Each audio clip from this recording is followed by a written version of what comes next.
800 pounds for. Well, I mean, your left kidney. Wow.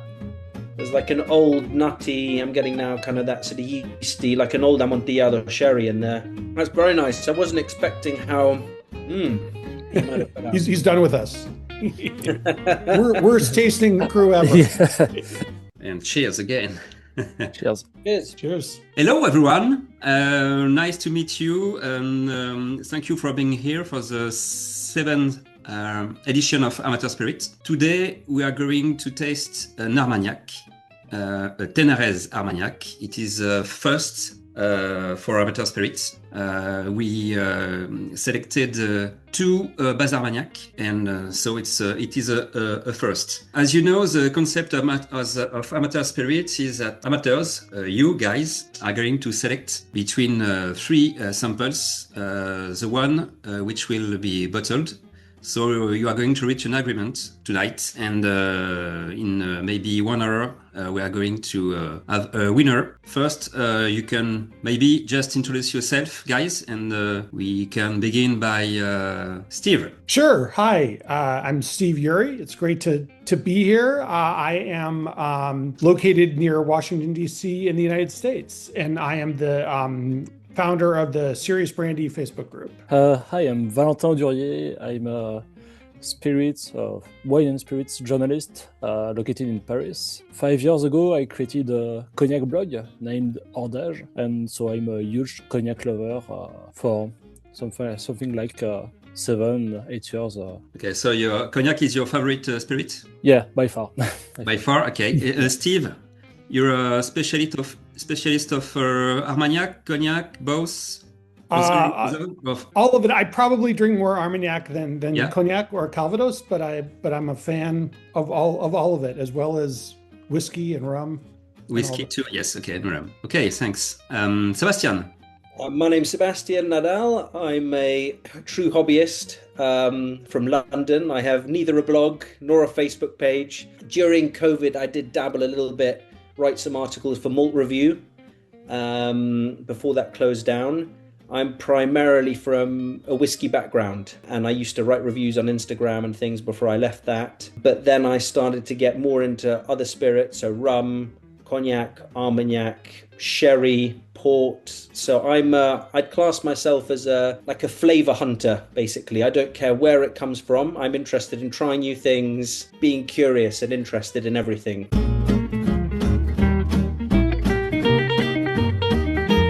We can begin. I'm going to taste 2. I'm not going to say anything. You are the jury, so you are going to select yourself. And if you are ready, we can begin with the number 1. Let's say cheers, guys. Chin chin. Cheers. So you know it's Ténarèse, but I'm not going to reveal anything else until the end of the session.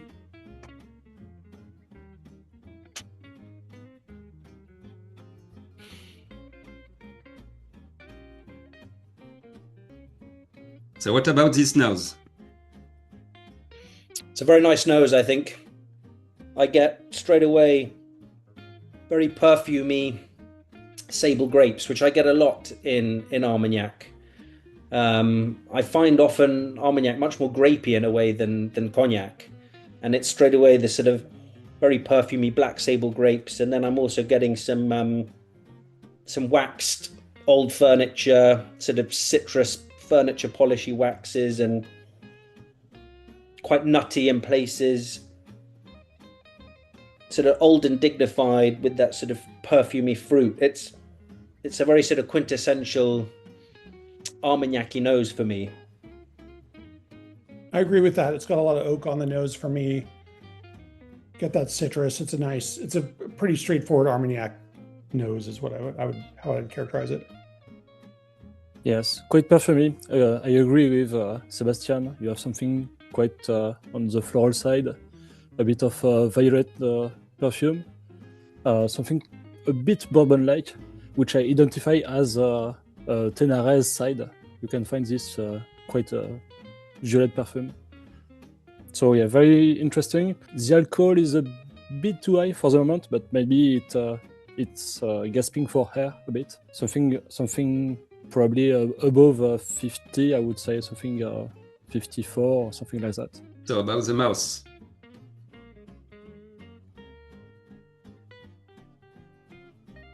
Love it. Dry, slightly astringent, raisins, earthy, really very tenorez, very nice.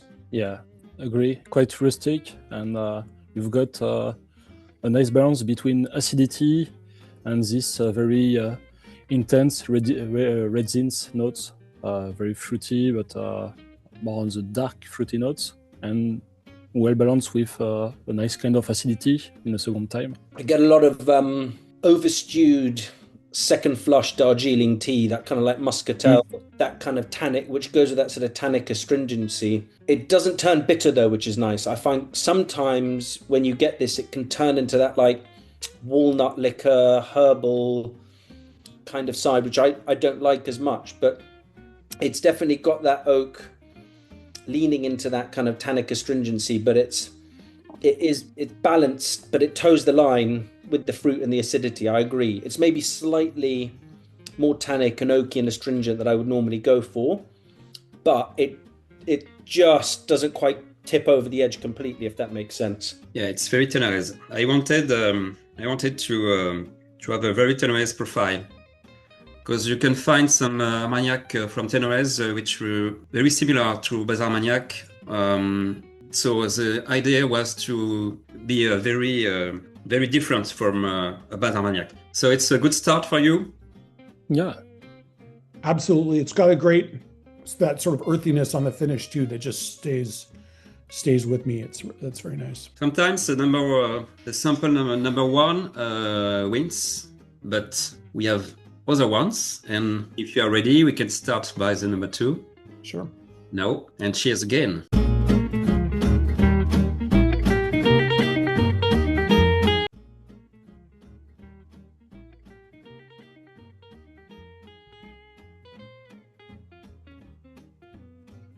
It's quite an interesting side-by-side 1 and 2 with the noses, because I find number 2 also quite floral and perfumey, but this has now moved slightly more into like a musky male cologne kind of perfume with sandalwood. I'm trying to put my finger on it. There's something here that's almost like a sort of like cola nuts. There's a little bit of, I'm getting almost more of those dried fruits coming in on the nose here, the raisin, but it's still got that same kind of citrusy polish and some of that tea as well.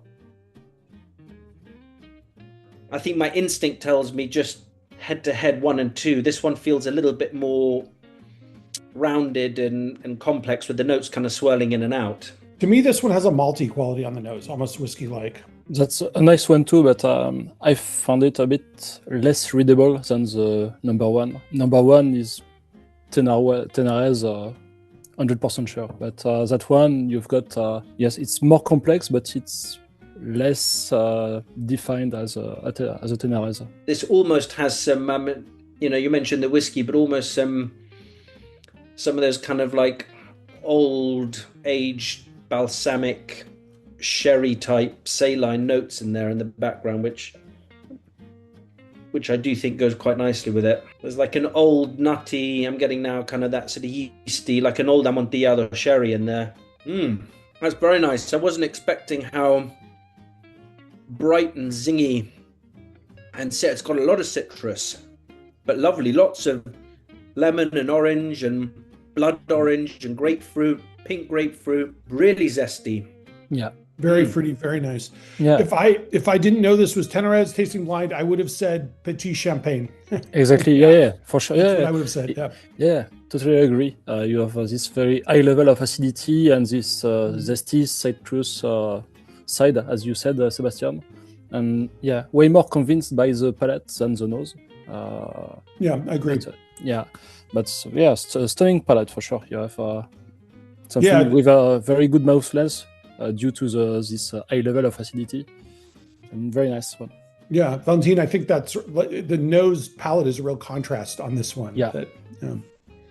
Do you find that though, coming back to the nose after a sip, I find a little bit more of the kind of citrus peels coming in on the nose now, once you've had a little bit in the mouth. And if you go back to the number one, you clearly have this perfumy side. I mean, that's two different profile.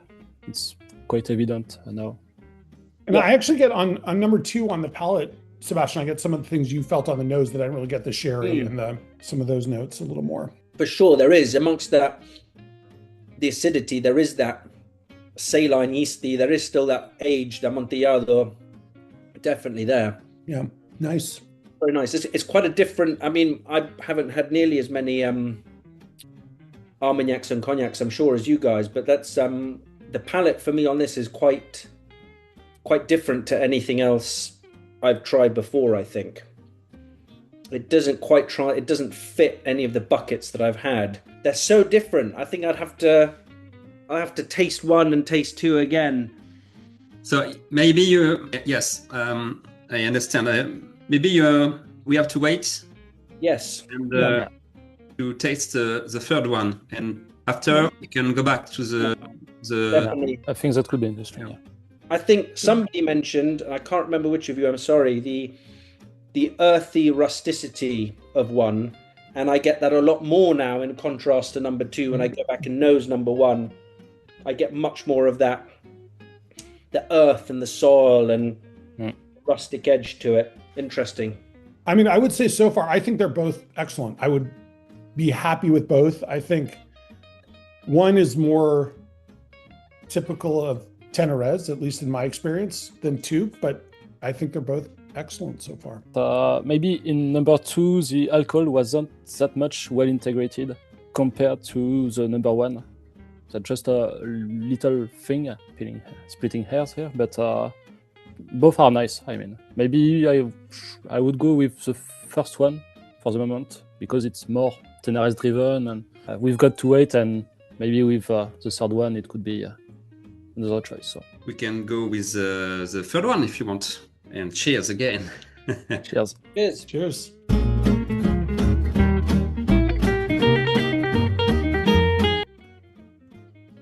Wow. Okay. Very exotic and very rum-like, kind of a Barbados rum, with this very exotic side, over fruity, a bit of ester. And then in the background, you have this typical rusticity from Armagnacs, so it reminds you that it is an Armagnac indeed. But the first nose was surprising. There's definitely that there, but I would go more, almost, for me, it's almost a little bit more like DDL. Ah, okay, yeah, I see. There's a little licorice there, a little glue, like sort of model glue. Yeah, exactly. But I agree with you, Right. there is an estery touch there. Yeah. And there's definitely, I'm still getting some citrus on this as well, a bit of grapefruit. The estery fruit isn't quite forming for me into a definitive fruit, but there's an exotic fruitiness to it. I agree. I don't find it as rummy. It's definitely fruity. Has a bit of a bubblegum component as well. Yeah, I can see that. Almost that sort of fake grape concentrate, like sort of like Welch's grape juice, or something like that to it, with that sort of chemically bubblegumminess. I think is translating for me in that way. But definitely a little bit of licorice. I almost get a bit of not just licorice, but like toasted caraway seeds that you get in some. And now it's taking me into kind of like like rye bread, seeded rye bread. A very deep nose. I mean, the two others ain't flat, but that one is very, very intense, very, and it has a very nice evolution. I mean, second by second, you get other scents. The third one is just a little bit older than the other ones. What did you say? Can you repeat that? The third one is... Yeah, I was saying the number three is a little bit older than the first and the second one. Yeah, but quite close. Having tasted it, I'm getting some black cherry on it now, and the palate for me, that rye bread translated, sort of salted butter, rye bread, black cherry jam. For me, dark fruit. It's more acidic, I would say, than the others. Yeah, agree. Closer to the number 2 than the number 1. Mm-hmm. You have same kind of rusticity, fruitiness, and high level of acidity. But it comes across differently, I think. The acidity in number 2, I felt like I could pinpoint very clearly citrus fruits, whereas here it's more just pure acidity rather than, it's like acetic acid rather than actual acidic fruits, which is quite interesting. Yeah, I get some more tropical fruit on the finish, I would say. Maybe pineapple. Yeah, number 2 was quite sharp. It was unidirectional, whereas the third one is a bit more expressive and goes in different directions, especially for the palate part. So now, if you have to choose,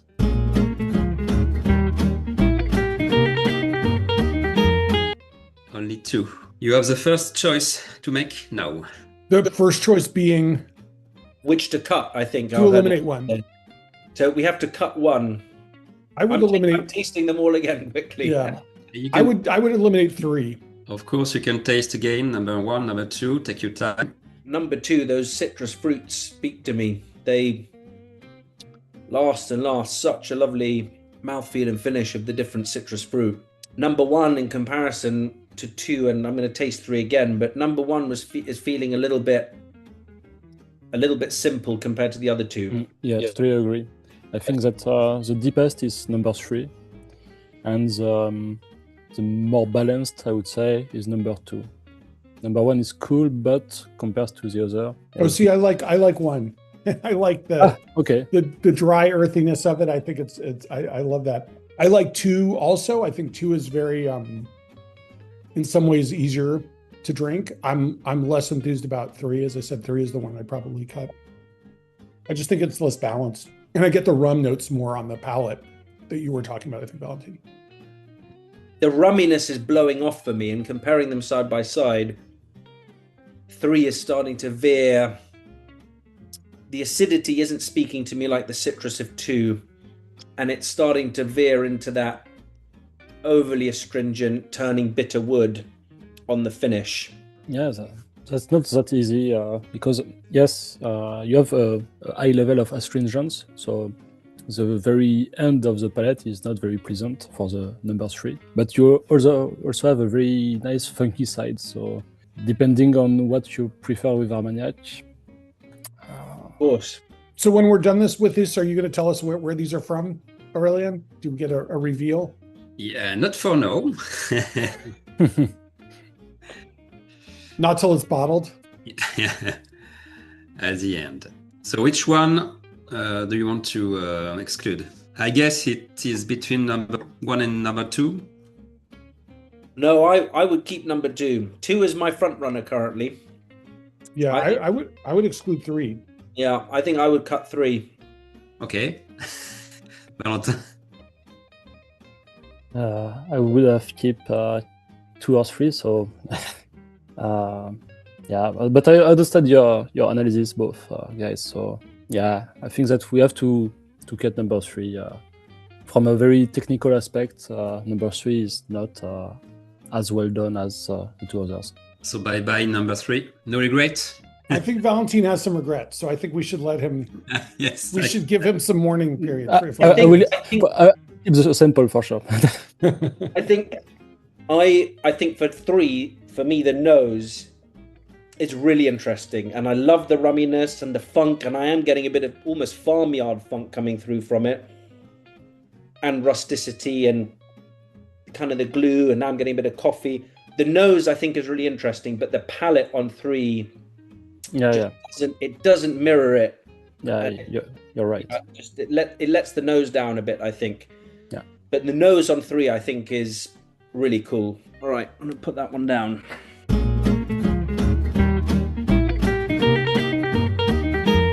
Okay, so the finalists are number 1 and number 2. You can retaste again. I'm going to go back into the reverse order. I'm going to try 2 and then 1 instead of going 1, 2, 3. Yes, I think after the third one, you have to drink water to go back to the yeah. senses ago. I don't know. Number two for me is growing. I'm really digging number two. It's very nice. The closest thing I've had to this was I recently opened the Danis bottled by Grape of the Art and Shane, the 1980 whatever it was, 5 or can't remember. Was it Seria 1988? But he's done one recently, a Danis. Recently. Yeah, the Danis, and this reminds me a little bit of that. It's got florality, intense citrus, grapefruit, pink. It's like in England in the 80s or 60s, whenever they had like a classic breakfast fad, like weight loss, which was like grapefruit with sugar. Okay. And it reminds me of that, the sort of pink grapefruit, which is the sort of zesty, tropical, makes the sort of sides of your tongue water quality to it. Doesn't turn pithy, doesn't turn bitter. Very nice lingering finish. Two is very nice. Danis is made of Folle Blanche. Mm-hmm. We haven't talked about the grape today. Do you have an opinion on it? There's no track. It could be Folle Blanche, actually, I think. You've got this rustic side with a bit of acidulous notes. Could be Folle Blanche and maybe blended with a bit of Baco, but that's a bet here. So yeah, don't know if I'm right. In a few minutes. You mean two Valentin? Is that what you're saying? Yeah, for number two, I think it could be Folle Blanche. It has some Folle Blanche aspects, I think. But that's a complete bet, and maybe I'm totally wrong. So yeah. Do you have some experience with very old Folle Blanche cognac? Reminds you? Yeah, a bit. You've got a bit of this rusticity and fragility too. But here you don't have that fragility because with such old cognac, you have lower ABV. I think that here you've got something like 50 or more. But you've got something close to, in terms of aromatic, to some cognac made with Folle Blanche. And I think number two is interesting for one thing. It's that you've got a nice ratio. For the first one, it's quite perfumy, maybe a bit heady, but you don't have a classy ratio as you can get in noble cognac. Whereas in number one, you have something quite monolithic, and it's nice perfumy, but you don't have that noble ratio that you can find in very old cognac and also in some nice kind of Tenares like this one. And for the number two, that's the charm for the nose especially. You've got a good ratio, and I very like that one. So for me, that's there's no in between. I think that number two is my choice now. I think number one, at the risk of and this is not meant as an insult at all. Number one, I find like a really good, no nonsense pour. I could pour this and drink it. I don't have to overthink it too much. It hits the spot. Yeah. I don't find as much complexity and development in the nose and the palate. And every time I've gone back to it, it's given me the same notes over and over again in the same order, if that makes sense. It knows what it is. No nonsense. Here I am. Whereas number two has sort of got development and complexity that I don't find in number one. But I do enjoy number one as well. But at the moment, number two is speaking to me a bit more. I had to guess grapes. I think number one, was Folle Blanche. Number two, I am not sure. Folle Blanche could be Baco Uni or something like that. I love the earthy ruggedness of one, and I love the fruitiness and just drinkability of two. I'd be happy with either of them. So I'm good to go on either choice. I don't know if it's heresy to you guys, but I don't. ABV doesn't tend to be as crazy in Armagnac and cognac as it is in whiskey, but I will occasionally experiment with a drop of water nevertheless. And I might, with my last little dribbles here, that could be interesting. Yeah, I might experiment with just a a drop or two of water in each, just to see. Yeah, I'm if doing interesting. the same here. But I think here the ABV, maybe I'm totally wrong, but I think that the ABV is around 50, 53, something like that. I would say 51.5. And in terms of age, I would say something late 70s, because you have this very nice kind of ratio. So something between 1978 and 1982, something like that. Not Very bad. nice scan. Not too bad? No? Oh gosh, number 2 with water adds interest to it for me as well. It's just a wee hint of eucalyptus or menthol. Yeah, very fresh with a drop of water. Yeah, A bit of licorice too. definitely, 100%. That's a lovely nose, but permeating throughout is just that constant for me, the citrus grapefruit, which is just lovely, so refreshing. Yeah, I think number 2 for me is the winner by far. Number 1, the nose with water doesn't change for me. It's the same notes. It's trudging on. It's the soldier. It knows what it wants to be. Number 1. So, Steve, you agree with that? As I said, I loved 1 and 2, and so I'm happy to, if 2 is the consensus, I'm happy to go with that. Okay, so we have a winner. I think so. I'm getting with water now a little bit of sort of jasmine flower as well. It's very nice. 2 is very, very nice. With the water, a little bit of salinity coming through, the nuttiness, the citrus. I definitely get that sort of citrus rancio. Yeah. Very nice, endless finish. It really lingers. It lingers in the mouth very well, and it doesn't turn bitter at all. Extremely refreshing, fresh, citrusy. It's very nice. 2 for me is my pick. Yeah, and you have I think number 2 is could be the winner because there is a good duet between nose and palate. Yes. Whereas for There is, number yeah. 1, it's less relevant, I would say. Nose is quite nice, but palate is okay. It's not a bad Armagnac at all, but I mean, you don't have the complexity, you don't have the mouth length that you can get with number 2. So, yeah. Okay, so we have a winner, and I have to reveal what it is.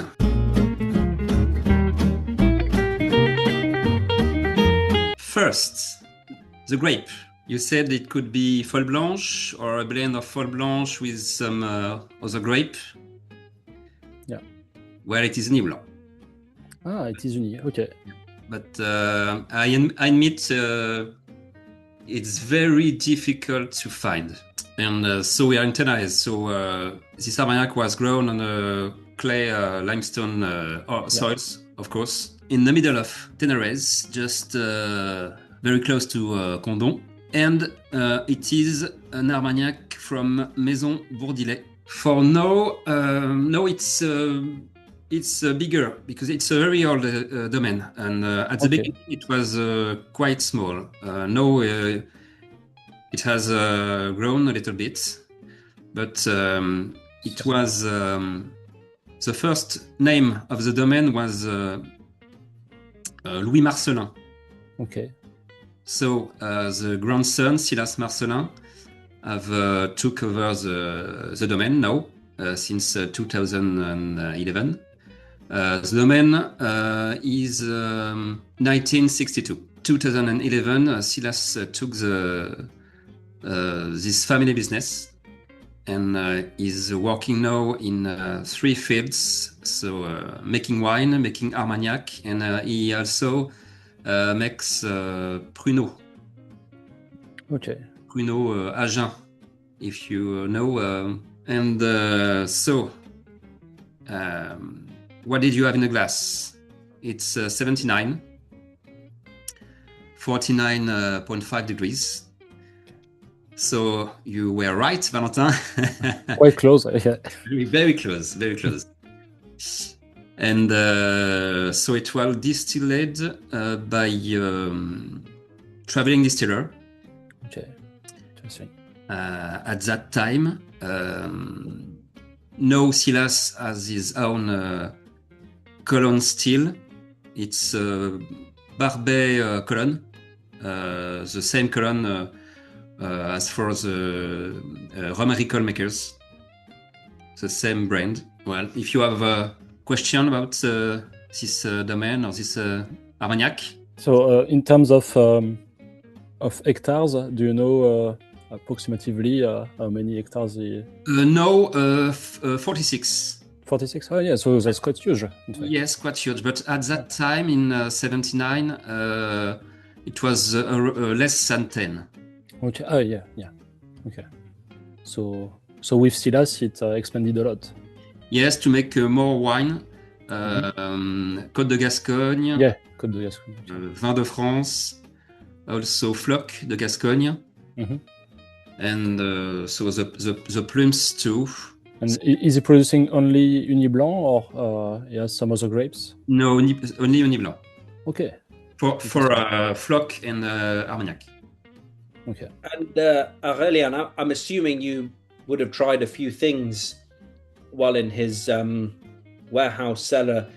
Do you think that number 2 is sort of quite typical of the domain style, the house style, or do you think this sort of stood out as something unusual to you as well? I think it's for the Tenares appellation, the acidic side is quite special in my opinion. But for me, it's not Baz Armagnac at all. And in the cellar, yes, other barrels are from the same side. At around that vintage. Right. Okay. Yeah. The younger ones are not as acidic as this. And so for samples number 1 and 3, that was the same vintage or that was not the same vintage. Okay. And I can't reveal if okay. it's the same domain or not. That's the rule. Do you have an idea now of a price for a bottle? What's your opinion? So that's always a tough question. Yes, always. If that can help you, the principle of amateur spirit is that the price is very fair. So you can imagine a fair price for this 79 or not. I assume that I've been to some very nice Tenares estates, and for 70s vintage, the price right at the domain was between 80 and 120. For you, it could be something around 145 or 160, but maybe I'm totally wrong. Something, 46 years old. I would think in the 150 to 200 euro range.